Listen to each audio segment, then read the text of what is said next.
ሰላም ጤና ይስጥልኝ ውድ የዩቲዩብ ቻናሌ ቤተሰቦች፣ የሰዓቱን ሰበር መረጃዎች ይዤላችሁ ቀርቤያለሁ። ከዜናዎቹ ጋር እስከ ፍጻሜው አብራችሁን ቆዩ። ኢራን የብሪክስ አባላት የአሜሪካን ጥቃት ማውገዝ አለባቸው አለች። የኢራን የሀገር ውስጥ ጉዳይ ሚኒስቴር ኢስካንዳር ሞሚኒ ዛሬ ባደረጉት ንግግር የብሪክስ አባላት ወራሪዎች ብለው የጠሯቸው አካላት የሚያደርሱትን ጥቃት ለመከላከል ጠንካራ አቋም እንዲይዙ አሳሰቡ። በህንድ በተጀመረው የብሪክስ ሚኒስቴሮች ስብሰባ ባሰሙት ንግግር የኢራንን የግዛት አንድነት በመጣስ በመሰረተ ልማቶች፣ በኃይል ማመንጫዎች፣ በመኖሪያ አካባቢዎች፣ በትምህርት ቤቶች፣ በሆስፒታሎችና ሌሎችም ሲቪል ተቋማት ላይ የማውደም ስራ እየተከናወነ መሆኑን ገልጸው ይህም የተባበሩት መንግስታት ድርጅትን ቻርተርና ዓለም አቀፍ ህጎችን እንደሚጻረር አስረድቷል። ጨምሮም የብሪክስ ሚኒስቴሮች ይህንን የአባል ሀገርን ብሔራዊ ሉዓላዊነት በመጣስ የሚፈጸመውን ጥቃት በማውገዝ ጠንካራ አቋም ሊይዙ ይገባል ካሉ በኋላ የብሪክስ አቋም ለዓለም አቀፉ ማህበረሰብ ጠንካራ መልእክት እንደሚያስተላልፍም ገልጿል። ፕሬዝዳንት ዶናልድ ትራምፕ በአሜሪካ የተያዙት የኢራን ሀብቶች በመርከቦች፣ ጭነቶች ወይም የትኛውም ተያያዥ ነገር ላይ ለደረሰው ጉዳት ክፍያ ለመፈጸም እንደሚጠቀሙበት ተናገሩ። የአሜሪካ ጦር በበኩሉ ለ13ኛ ተከታታይ ምሽት ኢራን ላይ ጥቃት መፈጸሙን ያስታወቀ ሲሆን የቴህራን መገናኛ ብዙሃን ደግሞ 4 ሰዎች መገደላቸውንና 5 ሰዎች መቁሰላቸውን ዘግበዋል። የኢራን ውጭ ጉዳይ ሚኒስቴር አባስ አራግቺ የትራምፕን አስተያየት አቀጣጣይ ሁኔታ ሲሉ ጠርተውታል። አሜሪካ ትናንት ምሽት ጥቃት የፈጸመችው በኢራን የሚደገፉት ሁቲዎች በቀይ ባህር ሲጓዙ የነበሩ 2 የሳውዲ አረቢያ ነዳጅ ጫኝ መርከቦችን መምታታቸውን ካስታወቁ በኋላ ነው። ይህ የሁቲ ጥቃት የዓለም የመርከብ ጉዞ ላይ ስጋት በመፍጠሩ የነዳጅ ዋጋ ጨምሯል። የአሜሪካ ጥቃትን ተከትሎ በኢራን ባንዳር አባስ የተባለው የወደብ ከተማና ቀሽም ደሴትን ጨምሮ በአገሪቱ ደቡባዊ ክፍል በሚገኙ ቁልፍ ወታደራዊና የንግድ ቦታዎች ላይ ፍንዳታዎች መከሰቱን የመንግስት መገናኛ ብዙሃን ዘግበዋል። ይህ ጥቃት ከመድረሱ አስቀድሞ ፕሬዝዳንት ትራምፕ ሁቲዎቹ ወይም ኢራን ጥቃት የሚፈጽሙ ከሆነ ቴህራን ላይ ትልቅ ወታደራዊ ቅጣት እንደሚጥሉ ዝተው ነበር። የአሜሪካ ጦር የኢራንን በቀጠናው የሚጓዙ ሲቪሊያን መርከቦች ላይ ስጋት የመጣል አቅም ለማዳከም ያለመ ጥቃት መፈጸሙን ገልጿል። የአሜሪካ ማዕከላዊ እዝ ባወጣው መግለጫ የኢራን ወታደራዊ የእዝ ማዕከላትን፣ የድሮን ማከማቻዎችን፣ የኮሚኒኬሽን ኔትወርኮችን፣ የባህር ዳርቻ ክትትል ስፍራዎችን እንዲሁም የባህር ኃይል አቅሞችን ኢላማ ማድረጉን አስታውቋል። አሜሪካ በሆርሙዝ ወሽመጥ ላይ የነበራትን ቁጥጥር መልሳ ለማግኘት ግፊት እያደረገች ባለችበት በዚህ ወቅት በኢራን የሚደገፉ ሁቲዎች በቀይ ባህር በኩል የሚደረግ የመርከብ ጉዞ ላይ አዲስ ስጋት ደቅነዋል።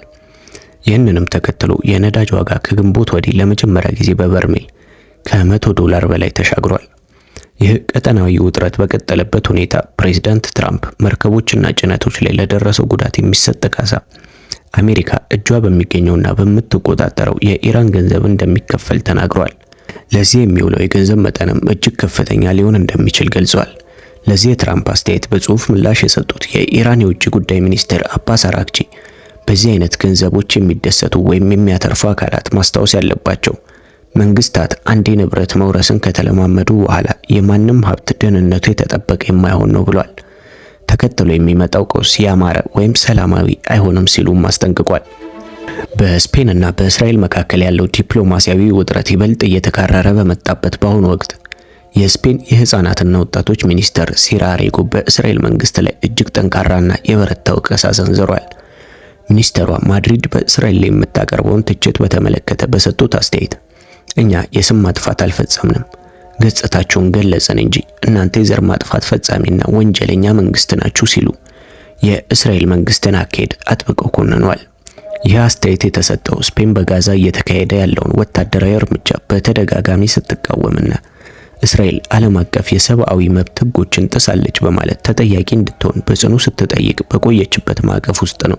የማድሪድ ባለስልጣናት የሚያሰሙት ይህን መሰል ተከታታይና ጠንካራ ወቀሳ በሁለቱ ሀገራት መካከል ያለውን ግንኙነት ይበልጥ እንዲሻክርና ውጥረቱ እንዲባባስ ማድረጉ ተገልጿል። በአማራ ክልል ደቡብ ወሎ ዞን ቦረና ወረዳ በሚገኘው የኢትዮጵያ ኦርቶዶክስ ተዋሕዶ ቤተክርስቲያን የአባይ ቅድስት አርሴማ ገዳም ላይ በሐምሌ 15 ቀን የድሮን ጥቃት መፈጸሙን እናት ፓርቲ ባወጣው የአቋም መግለጫ አስታወቀ። በጥቃቱ ሳቢያ የሞቱም እንዲሁም የተጎዱ መነኮሳት እናቶች እንዳሉ አረጋግጦ ጉዳት የደረሰባቸው መነኮሳያት በመካነ ሰላምና በደሴ ሆስፒታሎች ሕክምና እየተከታተሉ እንደሚገኙ ተገልጿል። በተፈጸመው ጥቃት የገዳማውያኑ የዓመት ቀለብ እህልና ጥራጥሬ፣ የምግብ ማብሰያ ቁሳቁሶች፣ የውሃ ማጠራቀሚያ ታንከርና የውሃ ማስተላለፊያ ቱቦዎች ሙሉ በሙሉ መውደማቸውን ፓርቲው ገልጿል። የዓይን እማኞችን ዋቢ በማድረግ እንደተገለጸው ገዳማውያኑ የጠዋት ጸሎታቸውን አድርሰው ወደ ተመደቡበት የሥራ መስክ በተሰማሩበት ወቅት ድሮኗ አካባቢውን ስትዞር ቢመለከቷትም ሰላማዊ ገዳማውያን በመሆናቸው ምክንያት ስጋት ሳይገባቸው ስራቸውን ሲቀጥሉ ጥቃቱ ተፈጽሞባቸዋል። ቦታው በረሃማና በዙሪያው ምንም አይነት የታጠቀ አካል በሌለበት ሁኔታ የተፈጸመ በመሆኑ ድርጊቱ በጥናት የተደረገ ጭካኔ መሆኑን እማኞች አስረድተዋል። እናት ፓርቲ ባወጣው መግለጫ ይህ ድርጊት ተራ ስህተት ሳይሆን ስርዓታዊ፣ ከጥላቻ የመነጨና የአጥፍቶ መጥፋት ተግባር ነው ሲል አውግዞታል። ፓርቲው መንግስት ለተፈጸመው ድርጊት ሙሉ ኃላፊነቱን እንዲወስድና ጥቃቱን የሚያሳዩ ምስሎችንና የቪዲዮ መረጃዎችን ለህዝብ ይፋ እንዲያደርግ ጠይቋል። በተጨማሪም ሀገርን ከጥቃት የመጠበቅ ኃላፊነት ያላቸው ተቋማት በሰላማዊ ዜጎች ላይ ጥቃት እንዲፈጽሙ መደረጉን መላውን ህዝብና ዓለም አቀፍ ማህበረሰብ እንዲያውቀውና አጥፊዎች ተጠያቂ እንዲሆኑ እናት ፓርቲ አሳስቧል። በጥቃቱ ሳቢያ የዓመት ቀለባቸውና የውሃ ማጠራቀሚያቸው የወደመባቸው ገዳማውያን በረሃብና ጥም ከማለቃቸው በፊት መላው ኢትዮጵያውያን አስቸኳይ ድጋፍ እንዲያደርጉላቸው ፓርቲው ጥሪውን አቅርቧል። የምስራቅ አፍሪካ ጉዳዮች የጠቅላይ ሚኒስትሩ አማካሪ አቶ ጌታቸው ረዳ በኤክስ ገጻቸው ባወጡት ጽሑፍ በዶክተር ደብረጽዮን ገብረ ሚካኤል የሚመራውን የህወሓት አመራርና የቅርብ አጋሮቻቸውን የትግራይን ህዝብ ዳግም ለጥፋትና ለከባድ ጦርነት እየዳረጉ ነው ሲሉ በከፍተኛ ደረጃ ነቀፉ። አቶ ጌታቸው የህወሓት አመራርን ተረፈ መረፍ እና የጥፋት ቡድን በማለት የጠሩት ሲሆን ቡድኑ ራሱን ለማዳን ሲል የትግራይን ወጣት ከታሪካዊ ጠላቶች ጋር በማሰለፍ የጥፋት አጋርነት ፈጥሯል ብሏል። አቶ ጌታቸው በመግለጫቸውም አክለው አመራሩ በህዝብ ላይ የሚነዛው የፌዴራል መንግስት ሊወረን ነው ፕሮፓጋንዳ ከእውነት የራቀ መሆኑን ጠቅሰው በቅርቡ በአመራሩ የተነሳው ወደ 4 ኪሎ እንገባለን የሚለው ፉከራ የትግራይን ህዝብ ችግር ከማባባስ የዘለለ ትርጉም እንደሌለው ገልጿል። የተፈናቃዮችን መመለስ ሽፋን በማድረግ የሚነዛው ዲስኩር እውነትነት የሌለውና የስልጣን ጥማት ብቻ ነው ሲሉ አጥብቀው ተችቷል። በተጨማሪም ዶክተር ደብረጽዮንን በስም በመጥቀስ በጦርነት ወቅት የነበራቸውን ያልተገባ ወታደራዊ ስልትና በቅርቡ ከኤርትራ ፕሬዝዳንት ኢሳያስ አፈወርቂ ጋር አድርገውታል ያሉትን ግንኙነት አጋልጧል።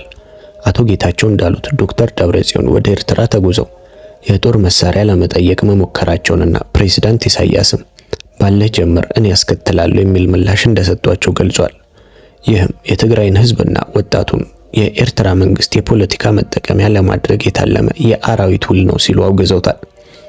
አቶ ጌታቸው ጽሑፋቸውን ሲያጠቃልሉ የትግራይ ህዝብ ይህንን የጥፋት ቡድን ከተሸከመበት አውርዶ ሊጥለው እንደሚገባና ይህ ካልሆነ ግን ክልሏ ያለ ጠባቂና ወጣቶቿ ለጥፋት የተጋለጡ እንደሚሆኑ በማስጠንቀቅ ህዝባችን ይጥፋ ወይስ እነዚህ የጥፋት ኃይሎች የሚል ጥያቄ ለህዝቡ አቅርበዋል።